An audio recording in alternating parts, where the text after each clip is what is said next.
2600 ఎకరాల అమరావతి రైతుల భూములను వెనక్కివ్వడానికి ఏపీ కేబినెట్ నిర్ణయించుకుంది.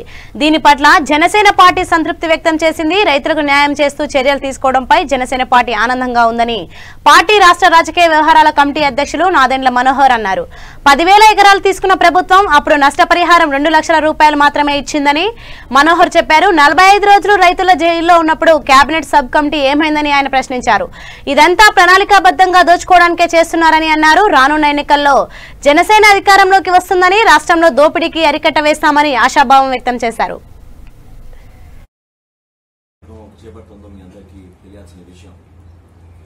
దివీస్ ఫార్మస్యూటికల్ కంపెనీ ఇక్కడ స్థాపించినప్పటి నుంచి అక్కడ ఎంతో ఆందోళనతోటి ప్రజానీకం పదే పదే మాకు ఇక్కడ మా భవిష్యత్తు కోసం, మా బిడ్డల భవిష్యత్తు కోసం మేము పోరాడుతున్నాం.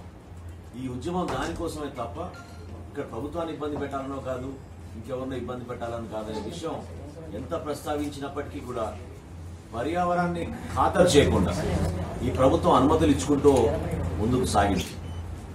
ఎంత ఆశ్చర్యకరమైన విషయం అంటే ఈ రాష్ట్ర మంత్రి, జిల్లా నుంచి ఉన్న మంత్రి కేబినెట్ సమావేశంలో ఒక కేబినెట్ సబ్ కమిటీ రిపోర్ట్ ఇచ్చారంట.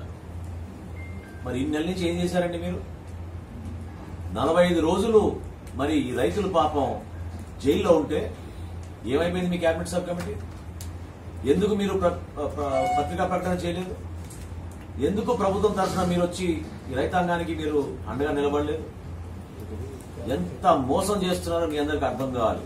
ఫిబ్రవరి 21వ తారీఖున ఈ సంస్థ ఆరోబిందో రియాలిటీ సంస్థ 51% జిఎంఆర్ కాకినాడ ఎస్సీజెడ్ లో కొనుగోలు చేసింది.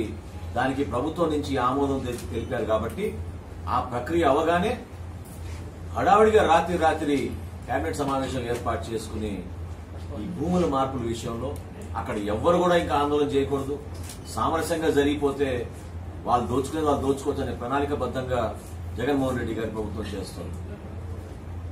ఆ రోజు మీకున్న ఆలోచన 75% స్థానికంగా మీరు ఉపాధి కల్పిస్తామని ఒక స్టేట్మెంట్ ఇచ్చారు నిన్న.